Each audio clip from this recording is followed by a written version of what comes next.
الحمد لله رب العالمين وبه نستعين على أمور الدنيا والدين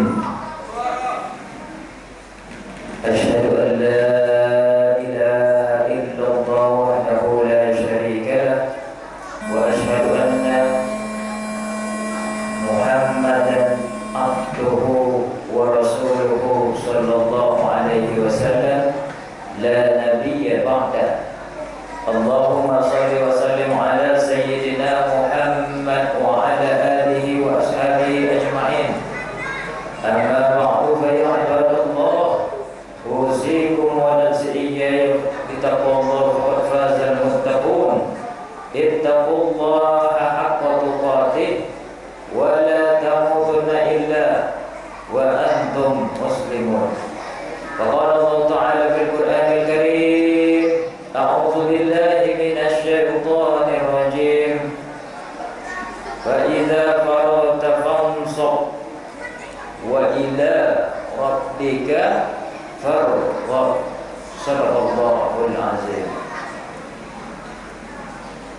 Kaum muslimin, hadirin as-shaimin yang dimuliakan Allah, pada awal Jumat di tahun 1442 Ramadan ini, mari sama-sama kita tingkatkan takwa kita. Kita kerjakan perintah Allah karena Allah, lalu kita tinggalkan apapun yang Allah larang kepada kita. Bersyukur kita, alhamdulillah, setiap kita sampai saat ini pasti masih menikmati nikmatnya Allah. Allah masih berikan kita kekuatan, baik kekuatan di dalam, yaitu kekuatan iman, maupun kekuatan di luar, kekuatan kaki kita masih melangkah, tangan kita masih bisa bekerja, bergerak. Ada saudara kita yang sakit, mungkin salah satu dari pengurus Masjid Al-Hidayah ini sudah berbulan-bulan lamanya tidak sanggup, tidak kuat fisiknya. Nikmat itu sudah dikurangi Allah, tapi mungkin ada hikmah di balik sebelah itu, semua itu. Kita tetap sehat, bahkan kita tetap berani, tetap yakin meski ada sedikit keraguan. Insya Allah dengan inilah kita dilindungi Allah dari segala macam penyakit dan wabah. Salawat mengirimkan salam, marilah kita hadiahkan kepada junjungan alam Nabi kita, Nabi besar Muhammad sallallahu alaihi wasallam. Allahumma sholli ala sayyidina Muhammad wa ala ali sayyidina Muhammad. Assalamu alayka ayyuhan nabiyyu wa rahmatullahi wa barakatuh. Mudah-mudahanlah kita semua mendapatkan pertolongan syafaat Rasulullah, itu gunanya baik di dunia maupun di akhirat. Amin amin ya rabbal alamin. Kaum muslimin, sidang jemaah Jumat, anak-anakku yang dimuliakan Allah, pada bulan Ramadan Rasulullah sallallahu alaihi wasallam itu mendapatkan wahyu, yaitu di Gua Hira. Sebelum beliau hijrah ke Madinah, berarti ini wahyu ketika beliau masih ada di Mekah. Melalui malaikat Jibril, maka turunlah ayat Bismillahirrahmanirrahim. Iqra, bacalah. Bahkan sampai 3 kali diperintahkan sebetulnya. Iqra, baca. Iqra, baca. Iqra bismi rabbikal ladzi khalaq. Bacalah dengan nama Allah yang menciptakan. Ini sebetulnya pegangan kita. Bismillahirrahmanirrahim. Dengan begitulah kita bisa lengkap melakukan segala sesuatunya, termasuk untuk berpuasa. Karena Bismillahirrahmanirrahim itu dengan nama Allah yang Maha Pengasih, Maha Penyayang itu tidak lagi ada pengharapan, kecuali harapan besar adalah langsung dari Allah. Bismillah saya infak, Bismillah saya sholat, Bismillah saya sabar, Bismillah saya berani, Bismillah saya yakin bahwa Allah melindungi saya. Semua itu karena Allah lah yang penciptanya. Alladzi khalaq. Oleh karena itu ibadah Ramadan ini beda. Ibadah Ramadan ini dikatakan ibadah sirriyah, ibadah yang tersembunyi. Kalau kita sholat, nampak sholatnya baik di masjid, di kantor atau di rumah. Ada gerakannya berdiri, rukuk, duduk, sujud. Kalau kita sedekah, zakat, ada gerakannya, mengeluarkan uang kita, mengeluarkan beras kita, mengeluarkan gandum. Kalau haji juga ada aturannya, pergi ke tanah suci Mekah. Mudah-mudahan dibuka lagi untuk umroh tahun ini ataupun untuk haji tahun ini. Seluruh ibadah yang lain ada gerakan, ada bisa dilihat orang. Tapi kalau puasa itu beda, tidak bisa dilihat orang. Makanya dikatakan dalam hadis tersebut, as-siyamu li wa ana ajzi bihi. Kalau yang lain sholat fardu berjemaah kita nanti Jumat ini pahalanya 27 kali lipat. Sholat kita subuh tadi berjemaah pahalanya 27 kali lipat. Kita berinfak pahalanya bisa kali 10 sampai 70 sampai 700 sab'imiatin dhafin sampai 700 kali lipat. Kita ke Mekah juga berpahala. Laisa lahu illal jannah, ada pahalanya kecuali surga. Tapi kalau puasa tidak ada yang menetapkan berapa pahalanya, seberapa pahalanya, boleh dikatakan abstrak dia. Tapi dengan itu menunjukkan kita masing-masing puasa ini pahalanya langsung balasannya dari Allah. Tentu Allah lah yang tahu balasan tersebut. Dan kita sendiri yang melakukannya. Makanya dikatakan ibadahnya ibadah sirriyah, sembunyi. Bahkan kalau kita pura-pura puasa pun masih bisa orang tahu nganggap kita puasa. Tapi kalau kita pura-pura sholat orang ragu. Kalau pura-pura bayar zakat fitrah orang ragu, mana namamu? Kalau pura-pura haji mau haji kemana selain di Mekah? Tapi kalau kita masih pura-pura puasa itu masih tahu orang. Tapi yang tahu adalah kita dan Allah. Ini yang mengakibatkan sebetulnya tingkatnya la'allakum tattaqun.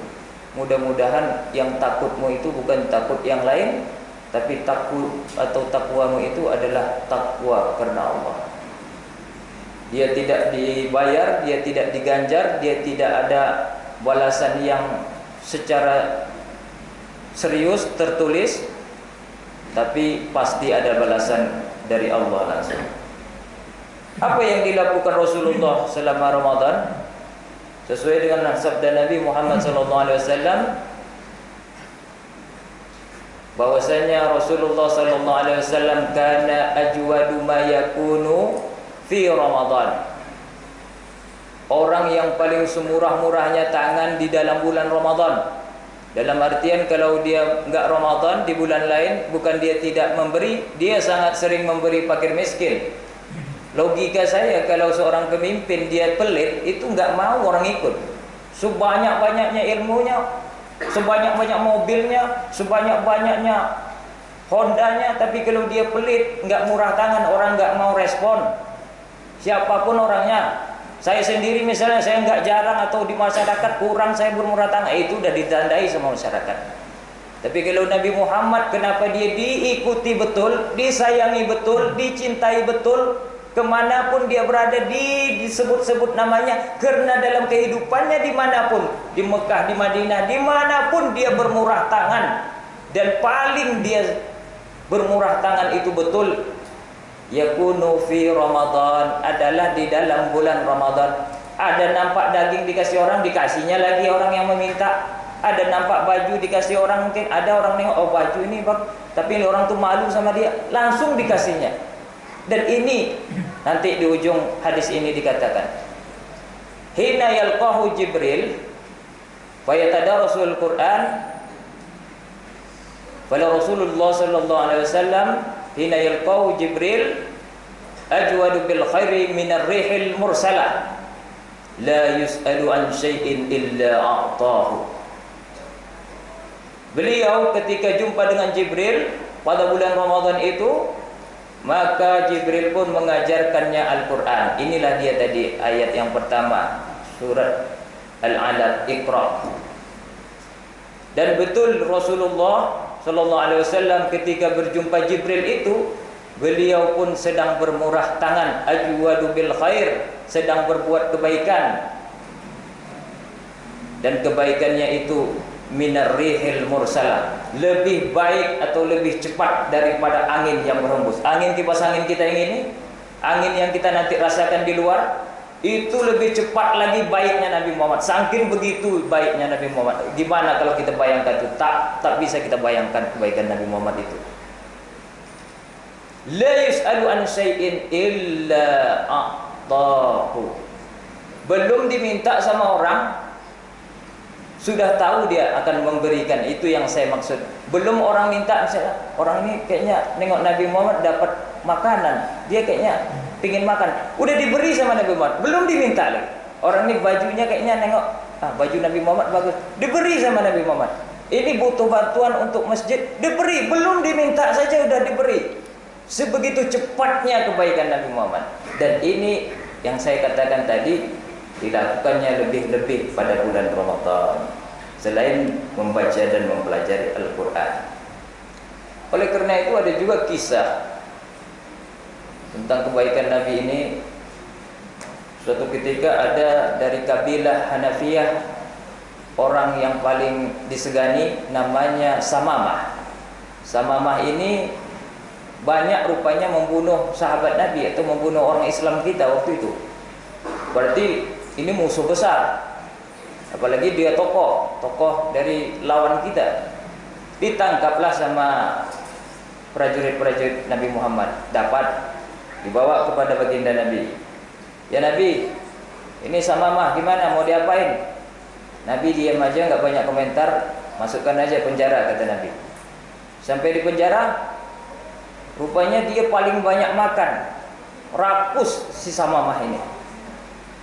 Untuk makan 10 orang yang di penjara itu bisa dimakannya sendiri. Karena ya mikir juga lah, nanti habis stok di penjara. Lalu melaporlah orang kepada Nabi, bagaimana nih Samamah ini banyak makan di penjara. Lalu Nabi diam aja, nggak banyak komen. Kalau kita udah geram aja musuh kita, udah habisin aja langsung. Tidak. Bahkan Nabi mengundang Samamah ini ke rumah beliau. Apa katanya kepada istri Nabi Muhammad? Ya istriku, tolong buatkan makanan yang banyak. Kenapa? Akan datang tamu untuk kita. Rupanya tamunya orang yang di penjara tadi. Datang kepada Nabi Muhammad, kemudian dikasih makan. Rakus pula makan sampai habis. Sampai berpuasa Nabi Muhammad hari itu tak makan gara-gara si Samamah ini makan. Dan istrinya juga begitu. Bahkan si Samamah ini cari emosi dia. Malah dibilangnya ke Nabi, bukan terima kasih, apa katanya? Kalau engkau ingin membunuhku Muhammad, bunuh aja, aku tidak peduli. Kalau engkau minta tebusan, nanti aku bayar. Agak dengan nada sombong, dia tertekan tapi dengan nada sombong juga. Ini ada di masyarakat kita kayak gini. Tapi apa yang dilakukan Nabi? Tetap senyum, diam saja. Tidak lama beberapa kemudian, akhirnya apa? Samamah ini malah dibebaskan oleh Nabi tanpa syarat. Gak perlu tiap hari datang absen, pokoknya bebas sudah. Sudah kenyang, sudah enak, bebas lagi. Lalu bebaslah sama mah, berjalanlah dia, berjalan sampai di sebuah pohon, istirahat dia di sebuah pohon, berpikir dia, kok ada orang yang sebaik ini ya? Aku musuh dia, sudah banyak anak buahnya aku bunuh, dikasih pula makan enak. Berpikir otaknya terus. Mau balik ke kampung, tak sampai ke kampungnya di kabilah Hanafiyah itu. Akhirnya apa? Balik dia kepada Nabi dan dinyatakanlah dirinya, asyhadu an la ilaha illallah wa asyhadu anna Muhammad Rasulullah. Karena kemurahan hatinya beliaulah si Samamah menjadi masuk Islam. Lalu dilepaslah Samamah sampai ke Mekah. Kemudian sampai di Mekah, berteriaklah si Samamah ini, karena mungkin dia orang berani. Dia teriaknya Allahu Akbar, Allahu Akbar, Allahu Akbar. Padahal pada saat itu kota Mekah itu banyak orang jahiliyah. Geramlah orang jahiliyah itu. Ada yang pegang pedang mau bunuh. Ibarat kita kalau misalnya ketahuan maling Honda, tentu kita utang, kita bunuh, kita pukul, kita bakar hidup. Kejadian orang yang berteriak tauhid, asyhadu an la ilaha illallah dan Allahu Akbar ketika di Mekah masih banyak orang jahiliyah semacam itulah. Mau dibunuh sama Samamah ini. Tapi untung salah seorang di antara orang jahiliyah itu berkata, jangan dibunuh dia. Kenapa? Dia tokoh dari penduduk Imamah. Kita kota Mekah ini dapat gandum dari kampung dia. Nanti kalau dia misalnya mati, nanti tidak dapat suplai gandum dari kampung dia. Alhamdulillah selamatlah si Samamah. Tetapi betul memang namanya imannya aja masih baru, sampai di kampungnya malah dibilangnya sama penduduknya, jangan kasih suplai atau jangan lagi jual gandum ke Mekah. Dendam juga dia akhirnya sampai di begitu. Beberapa tahun sampai setahun orang Mekah kelaparan, tidak makan gandum. Tapi ingat juga orang Mekah ini kepada Nabi Muhammad, pergi kepada Nabi Muhammad walaupun kepada musuhnya sendiri. Ya Muhammad, engkau adalah orang yang baik, engkau orang yang paling kami cintai, engkau orang yang jujur, engkau mencintai orang-orang lapar. Tolonglah, apa yang bisa saya tolong, kata Nabi Muhammad. Tolong bilang kepada Samamah untuk kirim lagi gandum ke kampung kami. Akhirnya dikirim surat oleh Nabi Muhammad, ditulis surat, "Hai Samamah, tolong kirim lagi gandum ke Mekah."